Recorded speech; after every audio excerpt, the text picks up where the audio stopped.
어린이 보호구역에서 교통단속을 강화하는 이른바 민식이법이 오늘부터 시행됩니다. 신호등과 과속 카메라가 우선 설치가 되고 사망이나 상해 사고를 내면은 최대 무기징역까지 받게 되는데요. 현장 두 곳을 연결해서 현장 상황 알아보도록 하겠습니다. 자, 두 명의 기자가 나가 있는데요. 김지환 기자 어디에 있습니까? 네, 저는 서울 동작구 예담 어린이집 앞에 나와 있습니다. 네, 어린이집 앞에 나가 있고요. 신준명 기자는 어디입니까? 네, 서울 문현초등학교 앞에 나와 있습니다. 네. 자, 어린이집과 초등학교 앞에 두 기자가 각각 나가 있습니다. 먼저 어린이집 앞에 사정부터 좀 보도록 하죠. 김지환 기자.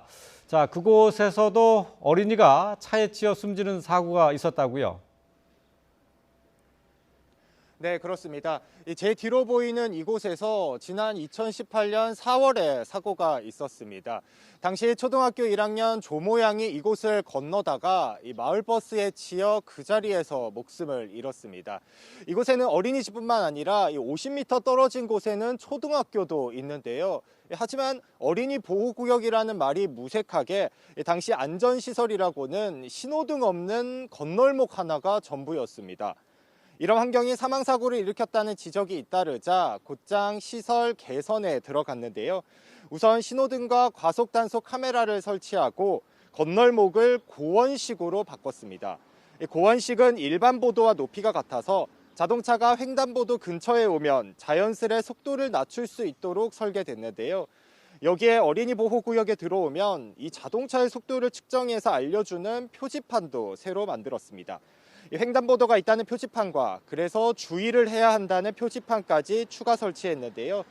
또 어린이 보호구역을 앞뒤로 100m 늘려서 과속방지턱을 6개 더 만들고 미끄럼 방지 포장도 깔았습니다. 이렇게 재정비한 이후 지금까지 이곳에서 어린이 교통사고는 단 한 건도 일어나지 않은 것으로 집계됐습니다.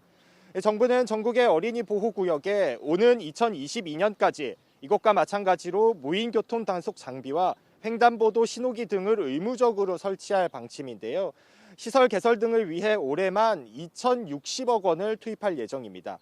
이를 통해 제2의 민식이와 조모 양이 다시는 나오지 않게 하겠다는 의지를 밝혔습니다.